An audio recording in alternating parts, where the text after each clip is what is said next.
Shalom teman-teman remaja yang dikasih Tuhan Yesus. Apa kabarnya? Semoga kita semua dalam penyertaan Tuhan. Baiklah teman-teman, sebentar lagi kita akan memulai ibadah kita pada sore hari ini. Namun sebelum itu saya persilakan teman-teman untuk mengambil saat teduh. Saat teduh dipersilakan. Saat teduh selesai, kita awali kegiatan ibadah kita dengan menaikkan pujian tak sedetik pun.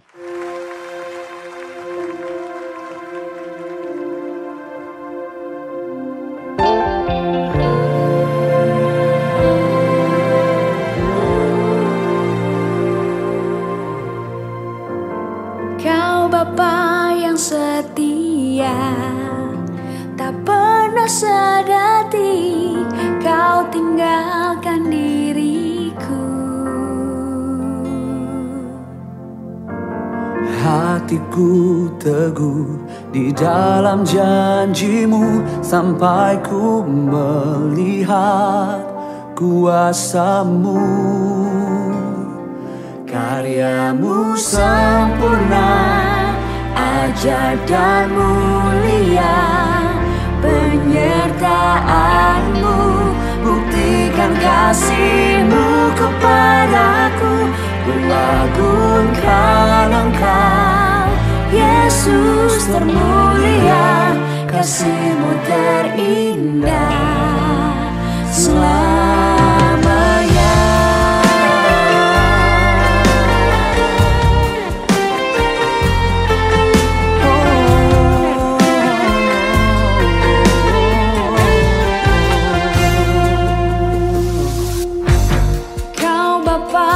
Setia, tak pernah sedati Kau tinggalkan diriku. Hatiku teguh di dalam janjimu sampai ku melihat kuasamu.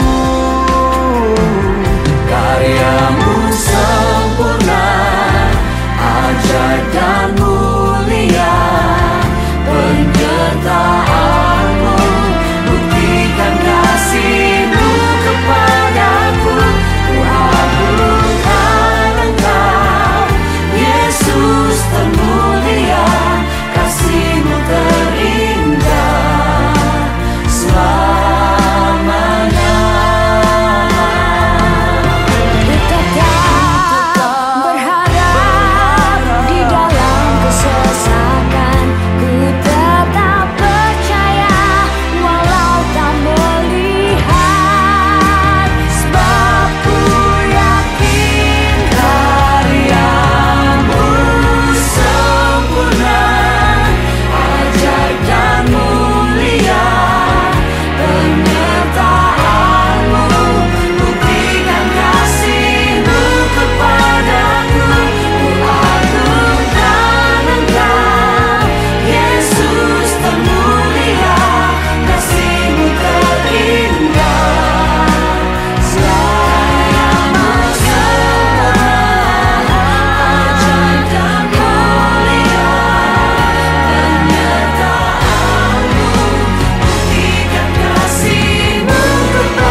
Mari kita berdoa. Ya Bapa yang Maha Kuasa, kembali kami mengucap syukur atas berkat-Mu pada hari ini, sehingga kami dapat diberikan nafas kehidupan. Ya Bapa, kami mau berdoa untuk teman-teman kami Bapa, yang mungkin saat ini sedang sakit. Kiranya Kau memberkati dan turut menyembuhkan ya Bapa. Ya Bapa, kami mau berdoa untuk setiap kami ini anak remaja ya Bapa. Kiranya Kau memberkati pertumbuhan kami ya Bapa. Ya Bapa, inilah doa kami. Haleluya. Amin. Kita angkat satu pujian, satu-satunya yang kuandalkan.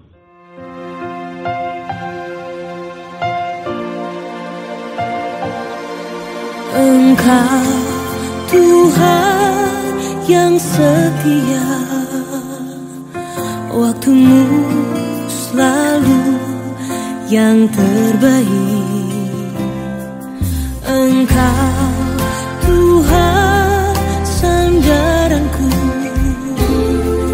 dan ku hanya kan berharap padamu. Satu-satunya yang ku andalkan, satu-satunya yang ku percaya. Engkau sumber kekuatan, sumber pengharapan, sumber kedamaian. Satu-satunya yang ku andalkan, satu-satunya yang ku percaya. Engkau Tuhan memberkati, Tuhan penyembuhku, Tuhan pemulihku.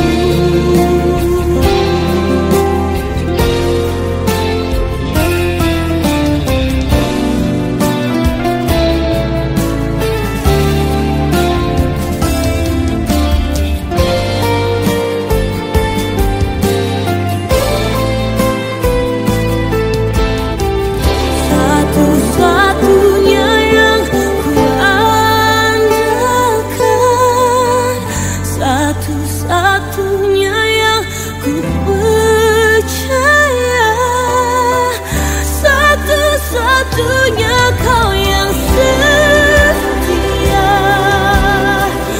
satu-satunya Kaulah Tuhanku.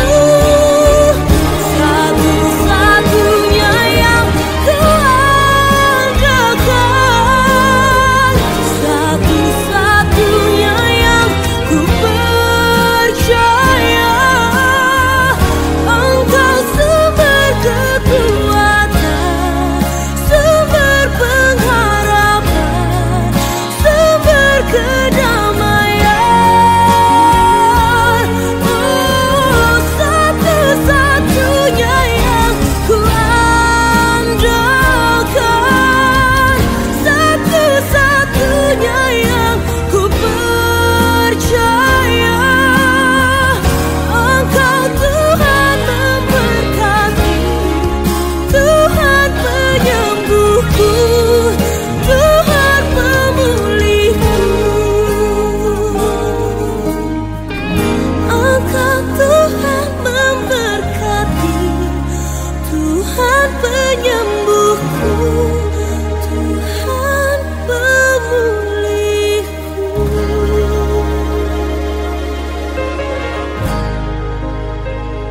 Mari kita berdoa syafaat serta doa firman Tuhan. Ya Bapa yang Maha Kuasa lagi Maha Penyayang, kembali kami mengucap syukur ya Bapa atas berkat dan rahmat-Mu ya Bapa, sehingga kami dapat kembali beribadah ya Bapa, walaupun kami beribadah secara streaming ya Bapa. Bapa berkati pimpin ibadah kami ini dari awal pertengahan hingga akhirnya ya Bapa, sehingga dapat menyenangkan nama-Mu ya Bapa. Ya Bapa, kami mau berdoa untuk bangsa dan negara kami ini Bapa dalam menghadapi wabah virus corona ya Bapa. Berkati juga pada pemerintah, tim medis dan lainnya ya Bapa yang telah banyak membantu supaya bangsa dan negara kami ini terbebas dari virus corona ya Bapa. Ya Bapa, kami mau berdoa untuk gereja kami ini Bapa. Kiranya Kau memberkati gereja kami ini sehingga semakin banyak jemaat yang merindukan Kau ya Bapa. Begitu pula dengan jemaatnya Bapa, semoga semakin banyak jemaat yang haus akan firman-Mu ya Bapa. Ya Bapa, kami mau berdoa untuk setiap ibadah yang ada di gereja kami ini Bapa. Kiranya Kau memberkati ibadah kami ini Bapa, sehingga dapat berkenan di hadapan-Mu ya Bapa. Begitu pula dengan kepengurusan yang ada di gereja kami ini Bapa. Kiranya mereka melayani dengan ketulusan hatinya ya Bapa. Ya Bapa, kami mau berdoa untuk anak-anak remaja ya Bapa dalam masa pendidikannya ya Bapa. Kiranya Kau memberkati mereka ya Bapa dalam masa-masa studi mereka ya Bapa, sehingga mereka memperoleh apa yang mereka inginkan ya Bapa. Begitu pula kami mau berdoa untuk pergaulan anak-anak remaja ya Bapak, karena Kau memberkati mereka dalam pergaulannya Bapak, sehingga mereka tidak terjerumus dengan pergaulan yang tidak sepantasnya mereka dapatkan ya Bapak. Bapak, kami mau berdoa untuk pergumulan kami ya Bapak, karena Kau memberkati apa yang kami pergumulkan ya Bapak. Bapak, kami mau berdoa untuk keluarga kami pribadi ya Bapak, karena Kau memberikan kesehatan kepada keluarga kami ini Bapak. Berikan rezeki yang melimpah Bapak, supaya mereka bisa membiayai kami hingga selesai masa-masa studi kami Bapak. Bapak, sebentar lagi kami akan mendengarkan firman-Mu ya Bapak. Urapi kami ya Bapak, sehingga apa yang disampaikan bisa kami terapkan dalam kehidupan kami sehari-hari ya Bapak. Ya Bapak, inilah doa kami. Haleluya, amin. Shalom teman-teman remaja semuanya, apa kabarnya? Saya harap semua dalam kondisi sehat dan gak kerasa ini udah 1 minggu lagi dan saya lagi yang membawakan firman Tuhan pada hari ini. Nah, teman-teman, di dunia ini kita mengenal sesuatu yang diselesaikan dengan instan. Sesuatu yang diselesaikan dengan cara mudah, dengan cara atau waktu ketika menyelesaikannya dengan cepat. Dengan cepat. Instan itu dalam KBBI sendiri artinya langsung, cepat, tanpa mengorbankan banyak tenaga, tanpa mengorbankan banyak waktu. Jadi kalau bicara instan, berarti sesuatu hal yang mudah. Contoh rumus matematika, ada juga cara instannya. Jadi di luar cara rumus yang telah ditetapkan, ada cara-cara tersendiri untuk menyelesaikannya secara cepat. Terus kita juga kenal yang namanya mie instan, ya kan? Semua pasti semua pasti pernah. Bentar, kalau saya bilang suka salah. Semua pasti pernah makan mie instan, yang mana masaknya cepat. Kalau kelamaan nanti nggak enak, gitu kan? Nah, di dunia ini kita mengenal cara instan itu. Tapi hari ini justru saya mau kasih tahu bahwa ada yang tidak bisa kita selesaikan dengan cara instan. Mari kita buka Alkitab kita untuk mengetahuinya dalam Matius pasal 7. Matius pasal 7 ayat ke-12 sampai ke-14. Matius pasal 7 ayat 12 sampai ke-14. Kita baca bersama-sama. Segala sesuatu yang kamu kehendaki supaya orang perbuat kepadamu, perbuatlah demikian juga kepada mereka. Itulah isi seluruh hukum Taurat dan kitab para nabi. Masuklah melalui pintu yang sesak itu, karena lebarlah pintu dan luaslah jalan yang menuju kepada kebinasaan, dan banyak orang yang masuk melaluinya. Karena sesaklah pintu dan sempitlah jalan yang menuju kepada kehidupan, dan sedikit orang yang mendapatinya. Amin. Firman Tuhan kita kali ini di bawah judul perikopnya disebut jalan yang benar. Sedangkan tema kita hari ini untuk kita renungkan, mana yang mau kita pilih? Mana yang mau kita pilih? Kalau tema dari sudut perikopnya itu bicara ada 2 jalan, yang ada jalan yang benar. Sehingga saya mau menentukan tema, mana yang kita pilih. Nah, teman-teman, dalam ayat ini kita melihat bahwa Yesus dalam pengajarannya mengajarkan sesuatu hal yang bisa dibilang cukup tegas. Bisa dibilang butuh pengertian yang dalam memaknainya. Kita mengenal di situ ada istilah pintu yang sesak dan pintu yang lebar. Kalau kita disuruh milih, termasuk saya pribadi, ya kan, dengan postur badan saya yang tidak kecil, justru dan pasti ketika saya ditempatkan di sebuah jalanan, di sebuah tempat, ya kan, saya akan memilih sesuatu yang lebih lebar dan lebih luas, sesuatu yang lebih mudah untuk saya lalui. Jadi saya pasti lebih milih hal itu.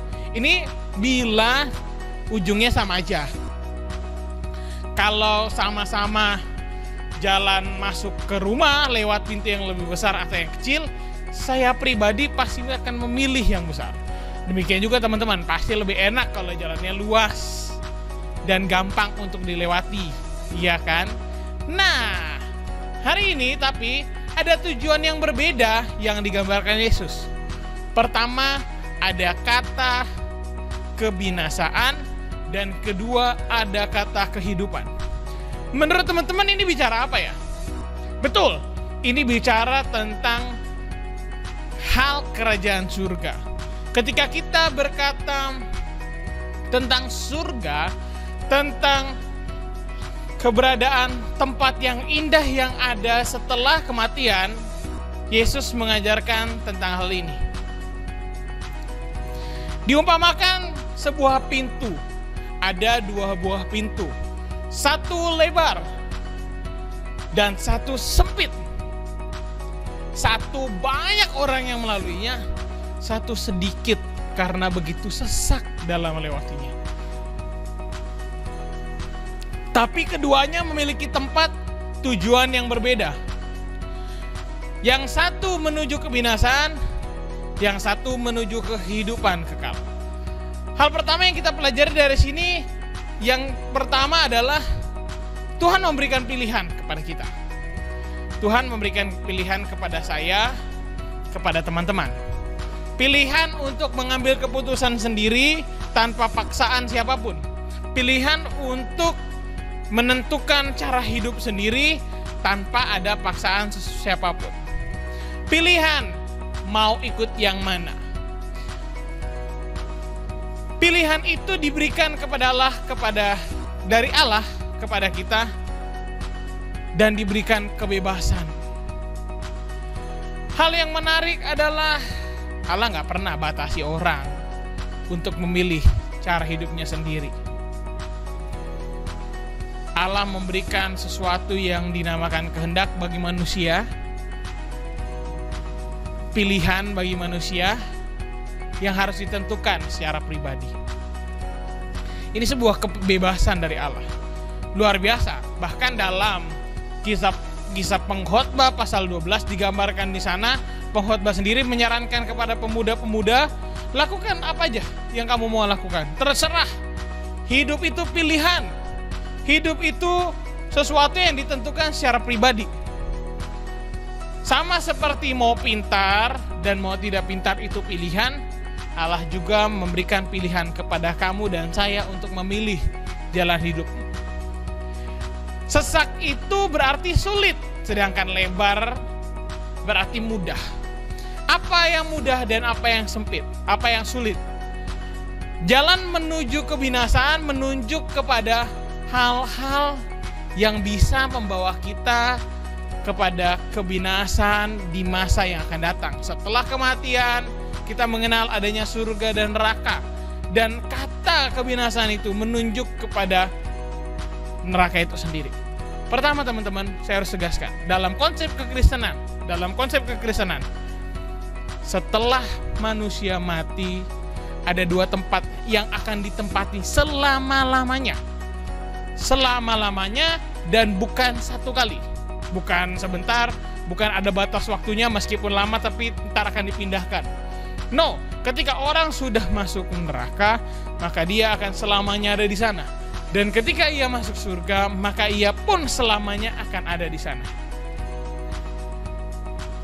Itu hal yang menarik. Sehingga ketika Yesus mengajarkan ini, Yesus mau bilang bahwa kamu bebas kok memilih.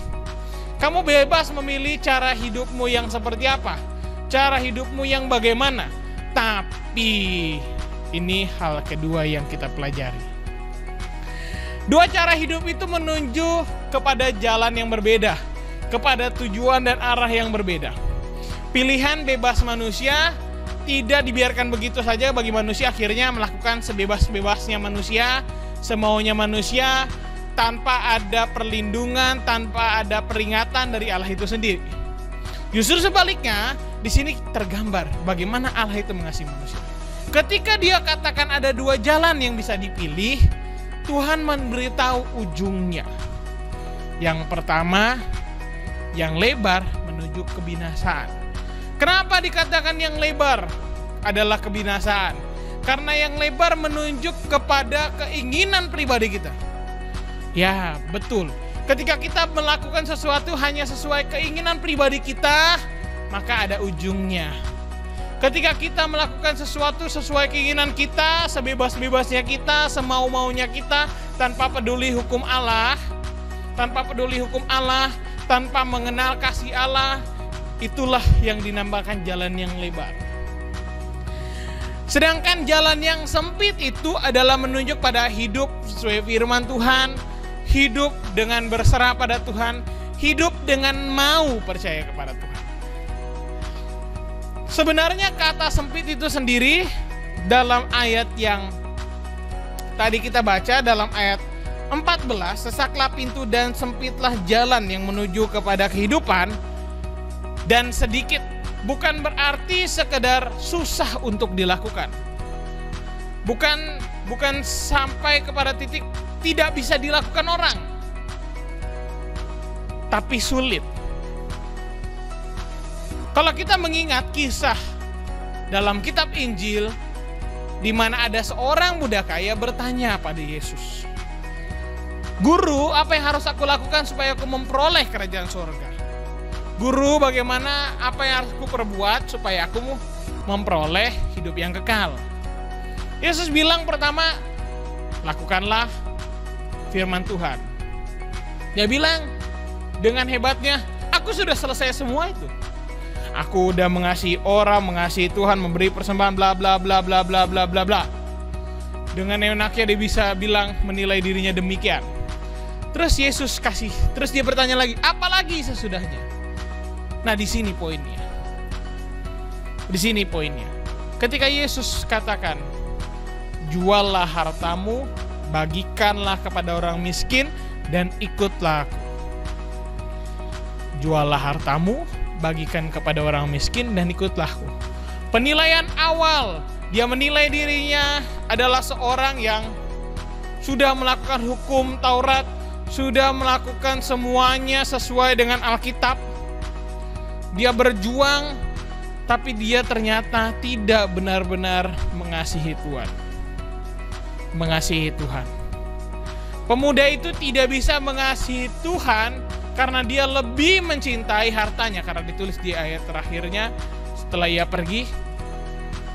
pergi dan menangis atau meratap atau dengan sedih. Kenapa? Karena banyak hartanya.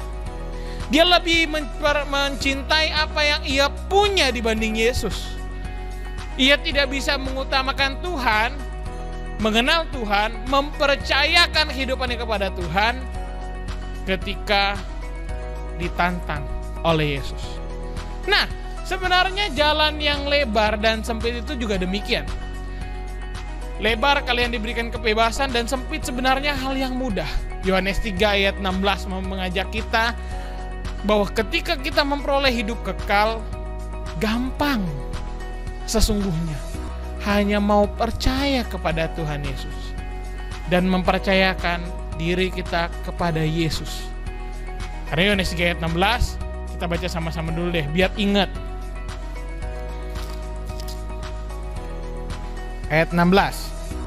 Karena begitu besar kasih Allah akan dunia ini, sehingga ia telah mengaruniakan anaknya yang tunggal, supaya setiap orang yang percaya kepadanya tidak binasa, melainkan beroleh hidup yang kekal. Jadi ketika Yesus berkata, sempitlah jalan itu, bukan karena terlalu sulit sebenarnya, tapi karena ada keinginan pribadi yang kadang menghalangi kita. Gampang kok ternyata.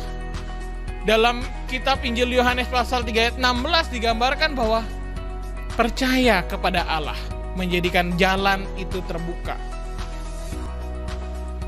Jalan itu ada. Jalan itu tersedia. Hanya percaya dan mempercayakan diri kepada Yesus. Nah, jadi dalam pilihan kita ini, pilihan hidup kita sebenarnya sederhana. Maukah kita sungguh-sungguh percaya kepada Tuhan Yesus Kristus? Maukah kita sungguh-sungguh menyerahkan diri kita kepada Tuhan Yesus Kristus untuk dipimpin olehnya? Simple sebenarnya, tapi yang membuat sulit, membuat banyak orang tidak mau. Karena satu, mereka tidak percaya, mereka tidak mau mengikuti kehendak Allah dan lebih memilih kepentingan sendiri. Dua, Mereka lebih mau memuaskan hati dibandingkan mengikuti Yesus. 3. Banyak orang di luar sana tidak mau percaya bahwa Yesus yang hadir, yang digambarkan oleh para penulis kitab dalam Alkitab adalah Tuhan dan Juru Selamat, adalah sosok Allah yang benar, yang patut disembah, yang memperkenalkan dirinya bagi manusia dengan wujud manusia. Pertanyaannya hari ini, kamu mau pilih yang mana? Setelah tahu ada 2 jalan, mana yang kamu pilih? Kamu mau pilih hidup dengan keinginanmu seperti seorang kaya yang akhirnya pergi dengan sedih meratapi apa yang ia miliki karena ia belum mau lepas dengan apa yang dia punya, dia masih mau hidup bebas? Atau mau percaya kepada Tuhan Yesus Kristus dan melakukan kehendaknya? Siapa yang tentukan? Kita juga. Tapi ingat, Allah gak pernah biarkan kamu memilih yang jahat itu. Sehingga Allah akan terus ingetin kamu, ingetin kakak, bahkan ingetin orang-orang yang belum percaya kepada Tuhan dan belum pernah mengenali Yesus untuk mengenali Yesus. Karena Allah kita Maha Kasih. Tinggal responi, apa yang mau kamu pilih? Tuhan pasti sudah mengetuk hati kita semua, termasuk hati teman-teman semua, dan termasuk hati kakak, dan termasuk hati orang-orang yang bahkan membenci kekristenan itu sendiri. Pertanyaannya, kamu mau pilih yang mana? Tetap berada di keinginanmu sendiri, melakukan hal yang sebebas-bebasnya kamu tanpa peduli adanya Tuhan, tanpa peduli adanya firman-Nya, atau kamu mau percaya pada Tuhan Yesus Kristus dan akhirnya mempercayakan dirimu kepada Tuhan Yesus Kristus, kepada Allah yang hidup, kepada Allah kita yang ada di surga. Pilihan hidup ada pada tangan kita masing-masing. Kakak harap kita semua berkomitmen dalam mengikuti Yesus. Kita berdoa.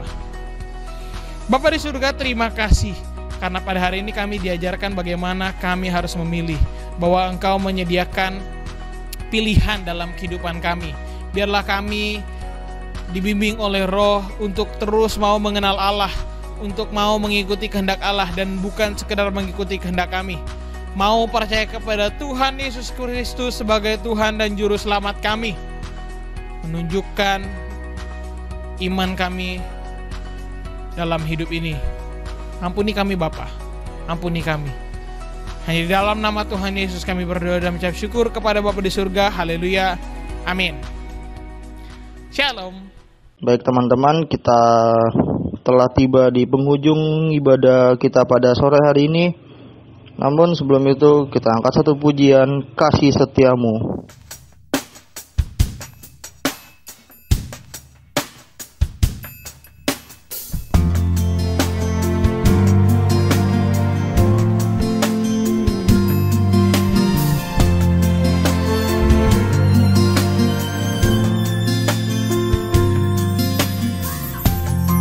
Kasih setiamu yang kurasakan lebih tinggi dari langit biru. Kebaikanmu yang telah kau nyatakan lebih dalam dari lautan. Berkat-Mu yang telah ku terima sempat membuatku terpesona. Apa yang tak pernah ku pikirkan, itu yang kau sediakan bagiku. Siapakah aku ini Tuhan, jadi biji mata-Mu. Dengan apa kan ku balas Tuhan, selain puji dan sembahan. Siapakah aku ini Tuhan, jadi biji matamu.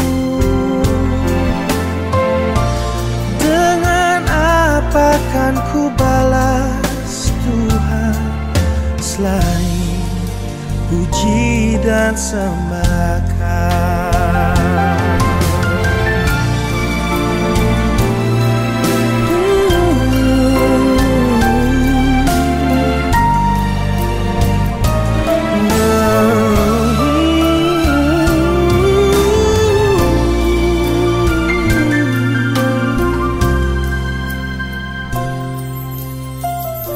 Siapakah aku ini Tuhan, jadi biji matamu. Dengan apa kan ku balas Tuhan selain puji dan sembah.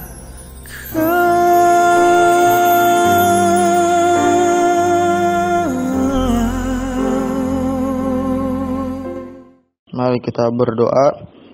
Ya Bapa yang Maha Pengasih lagi Maha Penyayang, kembali kami mengucap syukur atas rahmat dan berkat-Mu ya Bapa, sehingga kami masih diberi kesempatan untuk bersekutu dengan Tuhan.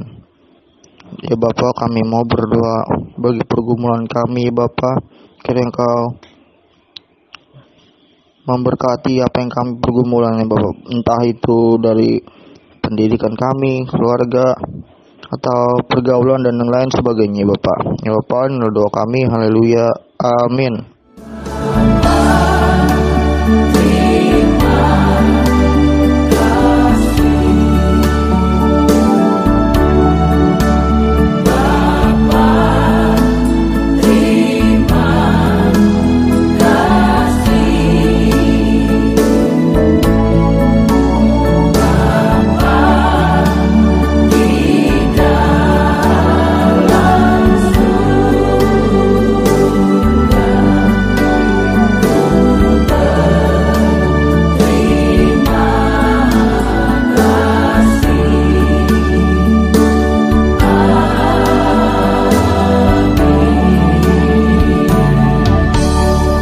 Ibadah kita telah selesai. Tuhan Yesus memberkati.